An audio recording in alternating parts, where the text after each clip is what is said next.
My name is Victor Tiffany, also known as @BernieOrBust on Twitter.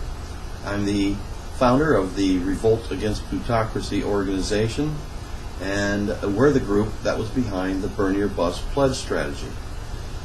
This is a quick guide to our companion websites, which this time around is an integrated strategy. I will explain our integrated strategy, and then at the very end of this video I will introduce myself for those of you who have no idea who I am. These websites, this one and our companion website, make up elements of what we call independent revolutionary integrated strategy. That's a mouthful. Its acronym is IRIS. Independent because we're not affiliated with any candidate, any candidacy, any campaign for office. We are independent of Bernie Sanders, of the Green Party, and so forth. We are revolutionaries because come November 3rd, 2020, we will be voting progressive. Hopefully Democratic Party, so we can defeat Donald Trump, but otherwise we will be voting Green Party or Socialist Party or Justice Party. And Donald Trump will get reelected because that means the Democrats have chosen a neoliberal again. In 2016, all we had was the Bernie or Bust pledge and an unrelated petition that we also used to build support by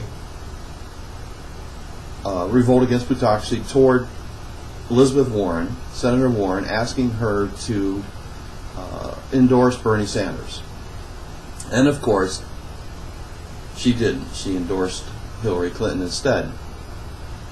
This time we have a bumper sticker, a pledge, and this book, Bernie or Bust, Pioneers of Electoral Revolt. We recommend most readers skip chapters 2 through 9.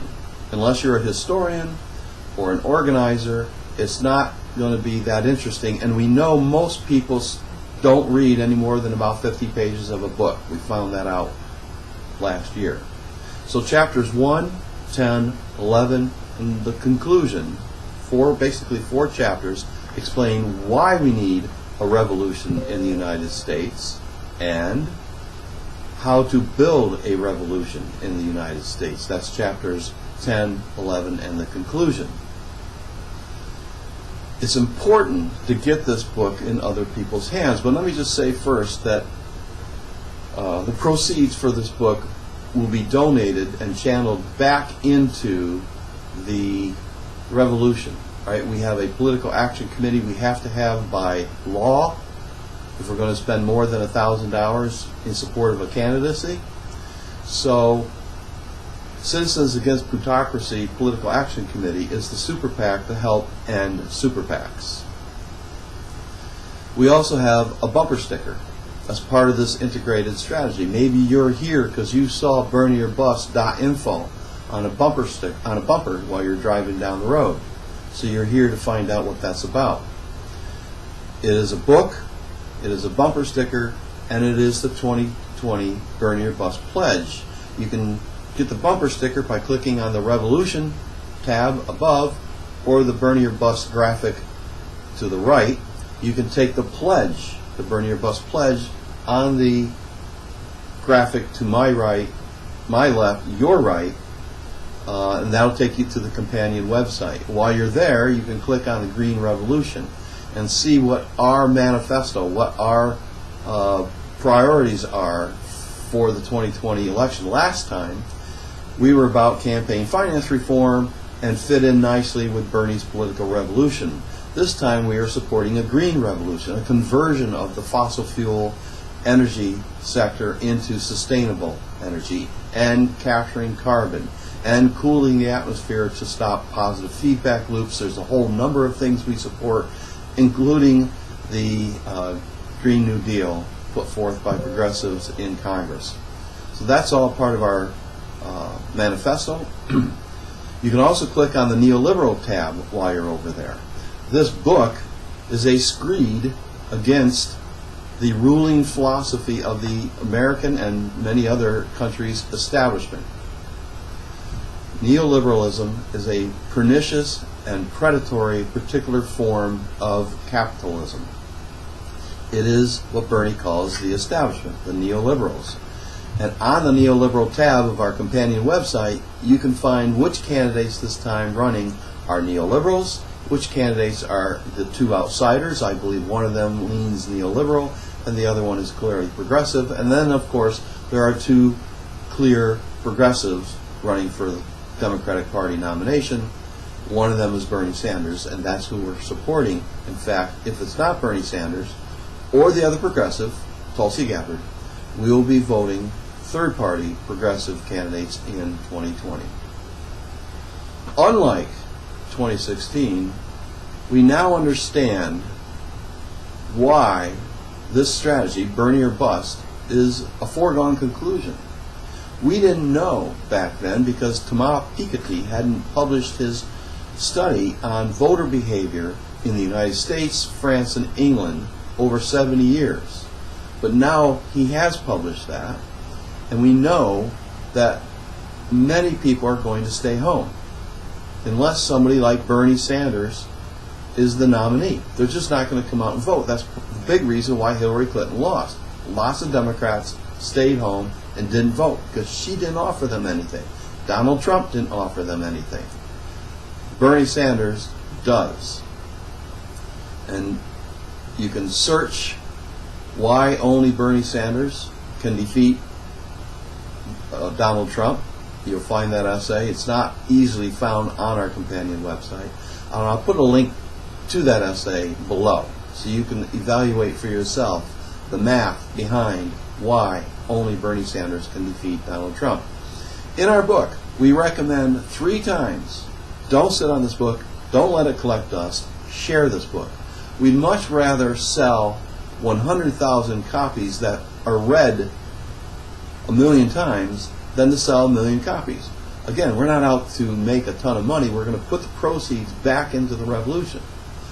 But if we sold 1,000,000 copies and it was read 10 million times, that would even be better.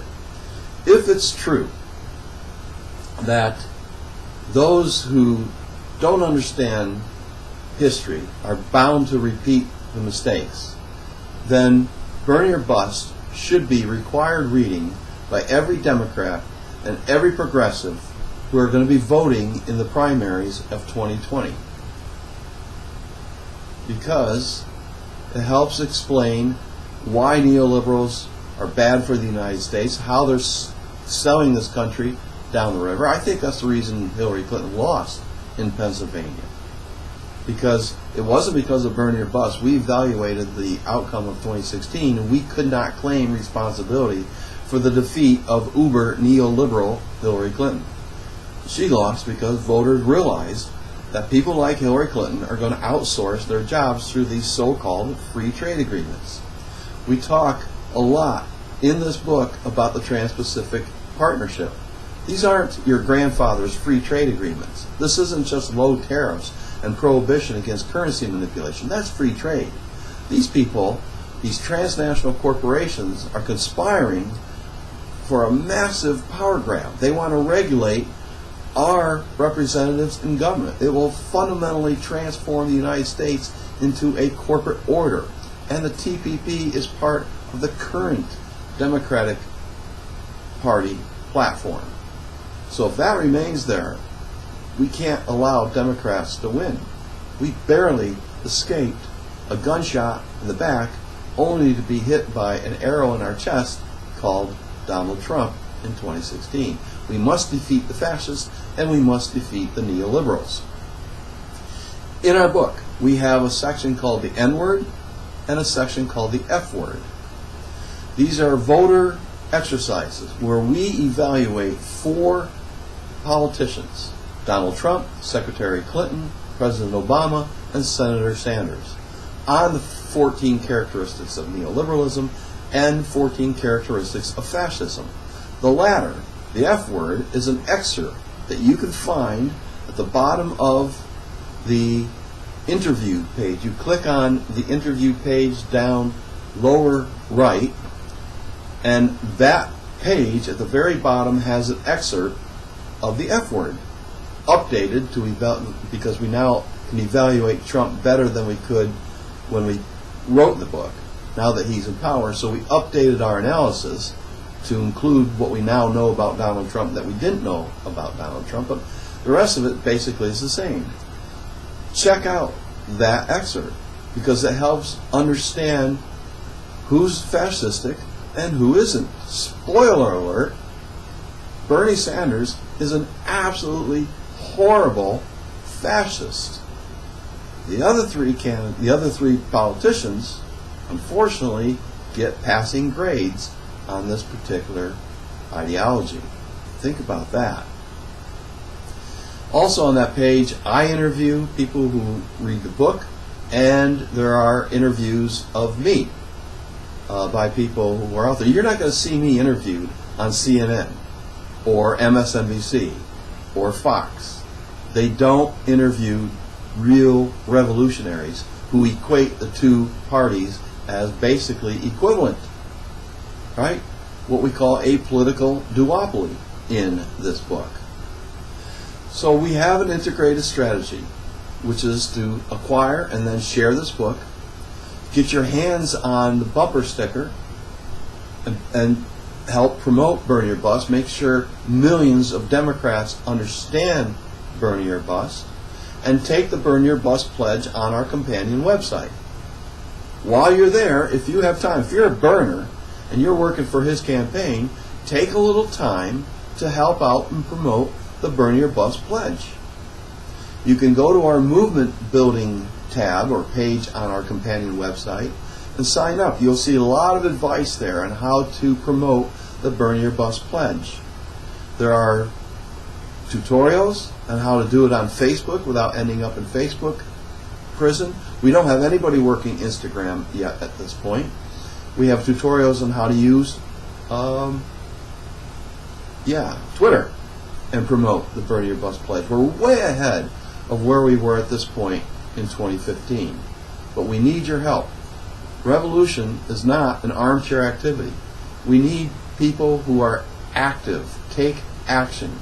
Share this book, get the bumper sticker, take the pledge, and get involved. Now, I wrote most of this book, so let me tell you a little bit about myself.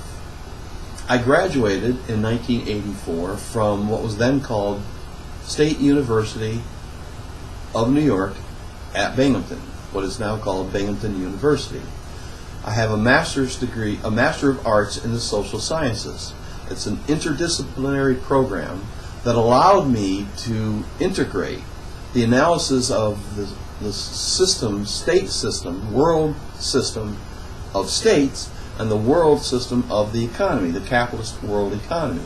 So my master's thesis was about the capitalist state system. And I used this understanding to build on an essay by Martin Kirk that's available free online called One Party Planet. And he talks at the end of that essay about understanding world systems and system analysis. So I build on his essay and talk about the world as a system and the subsystems of our world system and the subsystems of those subsystems. So I build on that particular form of his, Martin Kirk's, analysis at the end of chapter 11. I've always been a progressive throughout my entire life, not quite completely socialist and certainly not capitalist. There's no ideology that talks about a mixed economy, part socialist and part capitalist, but that's where I'm coming from. I'm not a revolutionary until after the publication of a Gillams and Page study titled Testing Theories of American Politics, in which they conclude, again, this is in 2014, they conclude that the United States is an oligarchy, that it's not a democratic order, that the people in this country have no influence on legislation passed by Congress. Think about that. We have a plutocracy. We have an oligarchy, a government of, by, and for the wealthy few, and special interest groups funded by large corporations. So So by the end of 2014, I had become a revolutionary, and that year was when the Supreme Court decided the McCutcheon v. FEC decision. We were encouraged to set up a Facebook page to help coordinate our local activities, our protests, when that decision went down. So I called that Facebook page that I created Citizens Against Plutocracy.